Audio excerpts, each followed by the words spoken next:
Stories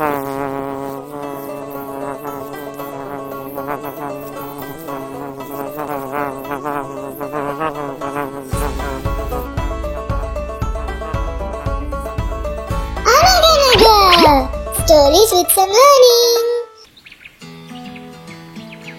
అమ్మా, అన్నయ్య ఇంకా రాలేదా? అన్నయ్య టేబుల్ టెన్నిస్ ఆడడానికి వెళ్ళాడు. నేను కూడా వెళ్తానమ్మా. ముందు నువ్వు ఫ్రెష్ అయ్యి స్నాక్స్ తీసుకో.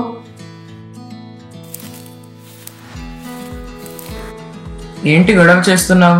అమ్మని ఏడ్పిస్తున్నావా?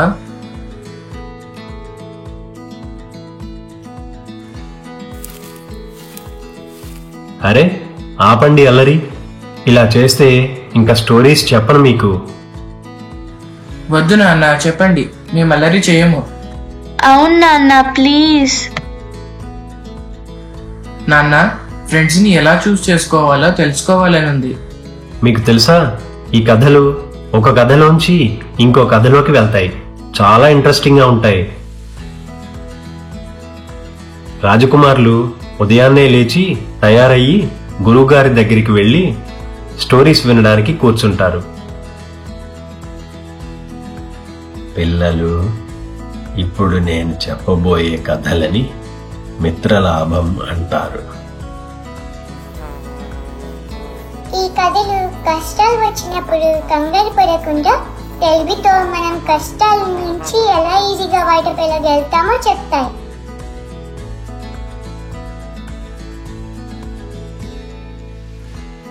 పూర్వము మహిళా పర్వం అనే నగరం ఉంది.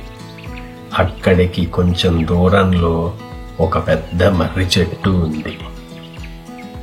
ఆ చెట్టుని ఇల్లుగా చేసుకుని ఎన్నో పక్షులు నివాసం ఉండేవి. అలానే లఘుపతనకుడు అనే కాకి కూడా ఉంటోంది. ఒకరోజు ఆహారం కోసం లఘుపతనకుడు నగరానికి వెళ్తుంది. దారిలో వేటగాడు తను ఉండే చెట్టు వైపుగా రావడం గమనిస్తుంది. అమ్మో, వీడు పక్షుల ప్రాణాలకి ప్రమాదం తెస్తాడేమో. నేను వెంటనే ఈ విషయం అందరికీ చెప్పాలి. అప్పుడు లఘుపతనకుడు తిరిగి చెట్టు దగ్గరికి వచ్చి అక్కడ ఉన్న అన్ని పక్షులతో ఇలా అంటుంది. స్నేహితులారా, వేటగాడు గింజలు ఇంకా వలతో ఇటే వస్తున్నాడు. మీరు వాటిని తినడానికి వెళ్ళకండి, ప్రమాదం అని చెప్తుంది. ఇంతలో పావురాలు తమ రాజు అయిన చిత్రగ్రీవునితో ఆకాశంలో ఎగురుకుంటూ కింద ఉన్న గింజలని చూసి మంచి ఆహారం దొరికింది అనుకుంటాయి. ఇంతలో చిత్రగ్రీవ, ఈ గింజలు తినడానికి వెళ్ళవద్దు, ప్రమాదం. అక్కడ వేటగాడు వలతో ఉన్నాడు అని హెచ్చరిస్తుంది. ఆ మాటలు అంతగా పట్టించుకోకుండా చిత్రగ్రీవుడు గింజల కోసం వెళ్తుంటాడు. చిత్రగ్రీవ, బంగారు కడియం కోసం ప్రాణాలు పోగొట్టుకున్న బాటసారిలాగా వేటగాడికి చిక్కి ప్రాణాలు పోగొట్టుకుంటారా మీరు? లఘుపతనక, ఎవరు ఆ బాటసారి? ఏంటి ఆ కథ? అప్పుడు లఘుపతనకుడు బంగారు కంకణం కథ మొదలు పెడతాడు. అడవి మార్గంలో ఒక బాటసారి నగరానికి ప్రయాణం అయ్యాడు. అడవి మధ్యలో ఒక ముసలి పులి ఎన్నో రోజుల నుంచి ఆహారం లేక, ఆకలితో వెతకటానికి ఓపిక కూడా లేక ఒక చెట్టు దగ్గర కూర్చొని ఉంది. బాటసారి రాకను గమనించి ఎలా అయినా అతన్ని తన ఆహారం చేసుకోవాలని ఆలోచన చేసి ఆ బాటసారితో, ఓ బాటసారి, నిన్ను చూస్తుంటే బీదవాడివిలా మంచివాడివిలా కనిపిస్తున్నావు. నేను నీకొక బంగారు కడియం దానంగా ఇస్తాను. దానివల్ల నాకు పుణ్యం వస్తుంది. నీకు కూడా కష్టాలు తొలగుతాయి. దానికి బాటసారి ఆశ్చర్యంగా, నువ్వు మనుషుల్ని వేటాడి చంపుతావు కదా, నీకు నా మీద ఎందుకు జాలేసింది? నువ్వు అన్నది నిజమే. నేను ఎన్నో ప్రాణాలు తీసి ఎంతో పాపం చేశాను. ఇప్పుడు ముసలిదాన్ని అయ్యి రోగాలతో బాధపడుతున్నాను. నాకు ఒక ఋషి కనిపించి నేను చేసిన పాపాలు పోవాలంటే ఒక బంగారు కడియం దానం ఇవ్వాలి అని చెప్పారు. నేను నీలాంటి మంచివాడి కోసం ఇన్ని రోజులుగా ఎదురు చూశాను.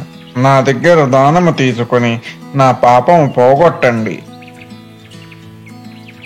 అలాగే నేను నీ దగ్గర దానం తీసుకుంటానులే. బాటసారి మంచి దానమే దొరికింది అనుకున్నాడు. కడియం మీద ఉన్న అత్యాశతో ఇంక ఏమీ ఆలోచన చేయలేదు.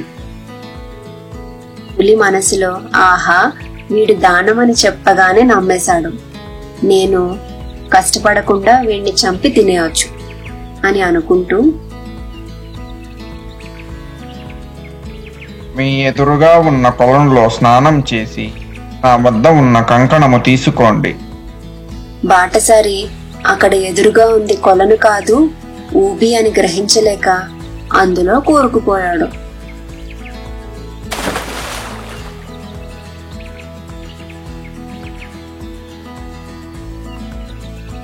మీరు బాధపడవద్దు, నేను ఇప్పుడే మిమ్మల్ని రక్షిస్తాను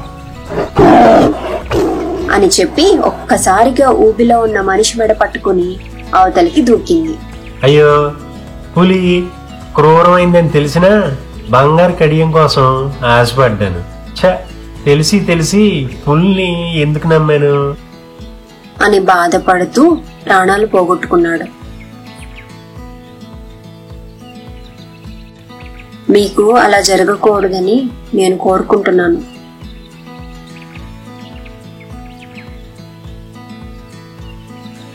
మీరు అన్నట్టు ఏమీ జరగదు. ఇన్ని గింజలు ఒక్కసారిగా దొరికినాయి. మేము వీటిని తినకుండా ఉండలేము అంటూ అన్ని పావురాలు కింద ఉన్న ఆ గింజల మీద వాలి వేటగాడి వలలో చిక్కుకున్నాయి. పావురాలు వలలో పడినాయి అని అర్థమైన వేటగాడు వాటిని చంపడానికి వల వైపు వస్తున్నాడు. పావురాలు కూడా అవి వలలో చిక్కుకున్నాయని అర్థమయ్యి భయంతో ఉంటాయి. అప్పుడు చిత్రగ్రీవుడు, మన పెద్దలు ఏం చెప్పారో తెలుసా? కష్టం వచ్చినప్పుడు భయపడకూడదు. సరైన ఆలోచనతో అపాయం నుంచి బయటపడాలి. ఇప్పుడు మనమందరం కలిసి వలతో సహా ఎగురుతాం. ముందు వేటగాడి నుంచి మనం తప్పించుకోవాలి, లేకపోతే ఇప్పుడే మన ప్రాణాలు పోతాయి.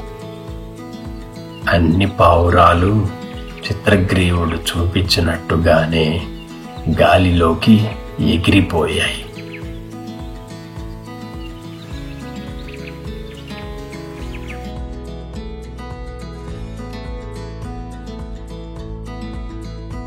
మళ్ళీ కంటిన్యూ చేద్దాం పిల్లలు. ఇంకా మీరు ఇప్పుడు హోంవర్క్స్ చేసుకోండి. నాకు కొంచెం అర్జెంట్ వర్క్ వచ్చింది.